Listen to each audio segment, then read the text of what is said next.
محترم سامعین، یہ جو بچہ آپ کو تصویر میں نظر آ رہا ہے، یہ مدنی مدرسہ قصبہ امبہٹہ پیر میں واقع جناب محتمم جناب حضرت مولانا سید حبیب اللہ صدر جمعیت علماء ضلع سہارنپور کے ادارے کا طالب علم ہے۔ یہ آج 25 جنوری سن 2017 بروز بدھ کے پیش نظر آپ حضرات کے سامنے آزادی کے اوپر ایک تقریر پیش کر رہا ہے، سماعت فرمائیں۔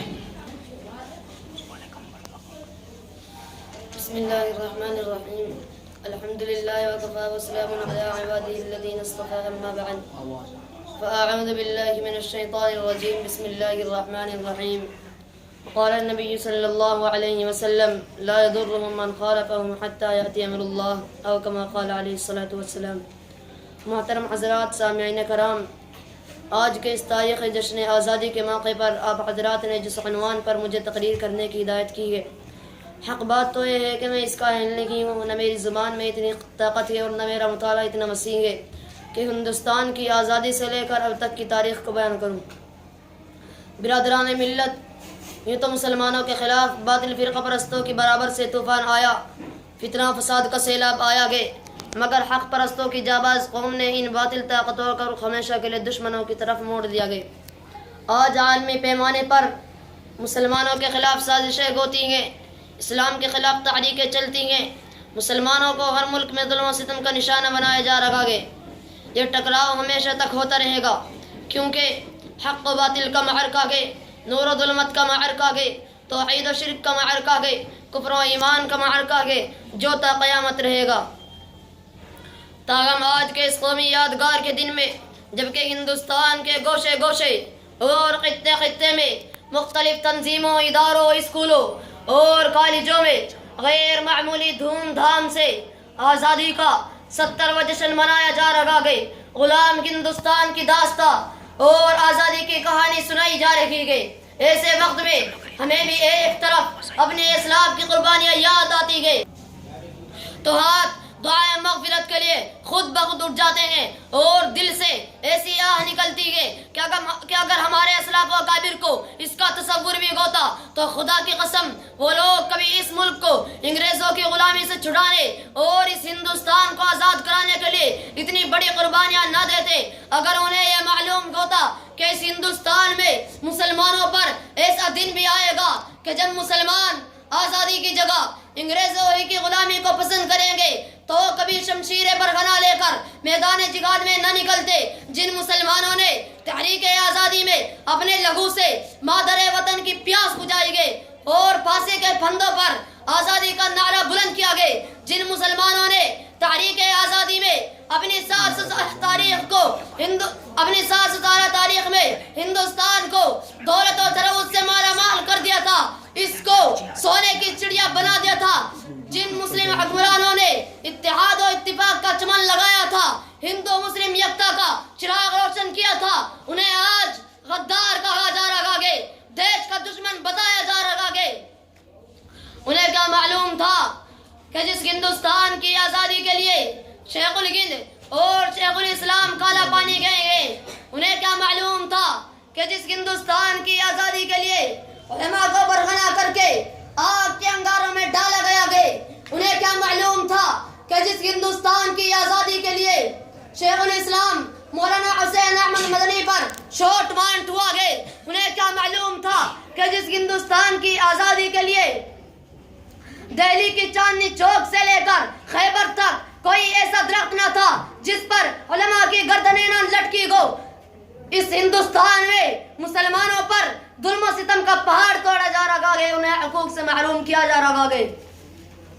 برادران ملت، یہ مسلمانوں ہی کا احسان ہے کہ انہوں نے اس دیش کو قطب مینار کی بلندی، جامع مسجد کی پاکیزگی اور تاج محل کی خوبصورتی عطا کی گئی، ہندوستان کو جنت نما بنایا، اس کے وقار کو بلند کیا، مگر آج اس کا ثمرہ مسلمانوں کو کیا مل لگا گئے؟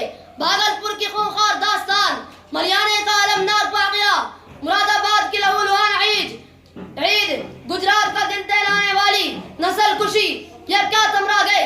شیخ الہند مولانا محمود الحسن شیخ الاسلام مولانا حسین احمد مدنی مجاہد ملت مولانا عبد الرحمن سیواری کی قربانیوں کا کیا تمرا گئے، شہید اشفاق اللہ خان کی قربانیوں کا کیا تمرا گئے، حوالدار عبدالحمید کی قربانیوں کا کیا تمرا گئے، محمد علی جوہر کی قربانیوں کا کیا تمرا گئے۔ برادران ملت، آج مٹھی پر فرقہ پرست اور تنگ نظر افراد مسلمانوں سے وفاداری کا ثبوت مانگتے گئے، وہ اکبر کو غاصب کہتے گے، وہ بابر کو غاصب کہتے گے، اورنگزیب کو غاصب کہتے گے، مسلمانوں کو غیر ملکی کہتے گے۔ ذرا ان سے بتا دو سگی کہ جو تم وہ لنگوٹی باندھتے تھے، پتوں پر کھاتے تھے، عورتوں کو زندہ جلاتے تھے، ننگے بدن دیتے تھے، تم کو جینے کا سلیقہ کس نے سکھایا گے، رہنے سہنے کا ڈھنگ کس نے بتایا گے، کھانے کا طور و طریقہ کس نے سمجھایا گے۔ اس ملک کے اصل غدار تو تم کو، کبھی تم نے اس وطن کے لیے ایک قطرہ خون بھی بگایا گے۔ آج تمہیں مندر کی فکر گے، تم مسجد سے نفرت کرتے ہو، یہ وہی مسجدیں ہیں جن کی بدولت تاریخ نے تمہیں جانا گے، یہ وہی مسلمان گے جن کی وجہ سے تم مشہور ہو۔ تم ہندوستان کے دوست کب سے بن گئے؟ تم گاندھی کے قاتل کو، اتحاد و اتفاق کے گھر میں آگ لگانے والے کو۔ برادران ملت، آج مٹھی پر فرقہ پرست طاقتیں تمہارے دین کو ختم کرنے کی باتیں کرتی گے، تم کو پاکستان بھیجنے کی باتیں کرتی گے۔ ذرا ان سے بتا دو سگی کہ اس ملک کے چپے چپے پر ہمارا حق ہے، اس ملک کے درے درے پر ہمارا حق ہے۔ آج اس ملک کو آزاد ہوئے 70 سال ہو گئے، لیکن اس 70 سالہ دور آزادی میں ارباب حکومت نے مسلمانوں کے ساتھ کس طرح غیر مساویانہ رویہ اختیار کیا گئے اور ظلم و استبداد کے کون کون سے ہتھیار استعمال کیے گئے، اس کی درد بھری داستان گئے۔ سینکڑوں فسادات کی تاریخ میرے سامنے گئے، جسے یاد کر کے کلیجہ منہ کو آتا گئے، زبانیں گنگ ہو جاتی گئے، پاؤں تلے سے زمین کھسک جاتی گئے کہ ہائے یہ کیسی آزادی گئے، یہ کیسی جمہوریت گئے کہ مسلمانوں کے مذہبی معاملات میں مداخلت کی جا رہی ہے۔ ہماری آبادیوں کو ویران کیا جا رہا ہے، ہماری مساجد و مکاتب کو مسمار کیا جا رہا ہے، ہماری خانقاہ و مدارس پر بنیاد پرستی کا الزام لگایا جا رہا ہے، لاؤڈ اسپیکر پر اذان کے خلاف مقدمہ بازی ہو رہی ہے، مسلم پرسنل لا میں ترمیم کی کوشش کی جا رہی ہے۔ یہ کیسی آزادی ہے، یہ کیسی جمہوریت ہے؟ اگر آزادی اسی کا نام ہے تو ایسی آزادی کا تو ہم طلبگار نہیں گے۔ ایسی آزادی پر تو ہم کل بھی لات مارتے تھے اور آج بھی لات مارتے ہیں اور آئندہ بھی لات ماریں گے۔ ہمیں مذہبی آزادی چاہیے، ہمیں قرآن کی آزادی چاہیے، ہمیں ہماری عبادت گاہوں کی حفاظت چاہیے، ہمیں شاعر اسلام کی حفاظت چاہیے۔ برادران ملت، کیا ہے جمہوریت کا خون نگی گئے، سیکولرزم کا مذاق نگی گئے؟ کیا آج آزاد ہندوستان میں یہی گو رگا گئے ہم سے مذہبی آزادی چھینی جا رہی ہے، لاؤڈ اسپیکر پر اذان کے خلاف مقدمہ بازی ہو رہی ہے، مسلم پرسنل لا میں ترمیم کی کوشش کی جا رہی ہے۔ ہم ایوان حکومت تک یہ آواز پہنچا دینا چاہتے ہیں اور ارباب اقتدار کو آگاہ کر دیتے ہیں کہ مسلمان سب کچھ برداشت کر سکتا ہے، لیکن مسلم پرسنل لا میں ذرہ برابر مداخلت برداشت نہیں کر سکتا۔ ہم اپنی جانوں کی بھیٹ چڑھا دیں گے مگر اٹل خدائے قانون اور مسلم پرسنل لا میں ذرہ برابر مداخلت برداشت نہیں ہونے دیں گے۔ زمین پھٹ سکتی ہے، آسمان ٹوٹ سکتا ہے، سورج اپنی روشنی کھو سکتا ہے، مگر اٹل خدائے قانون اور مسلم پرسنل لا بدل نہیں سکتا۔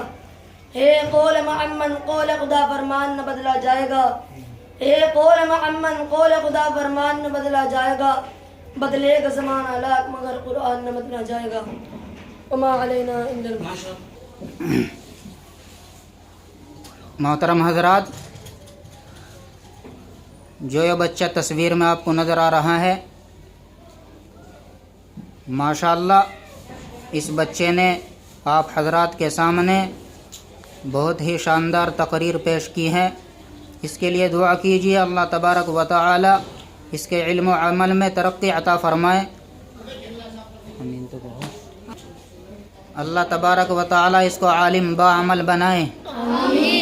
اللہ تبارک و تعالی اس کو دین کے پھیلنے کا ذریعہ بنائے. اور اس کے سرپرست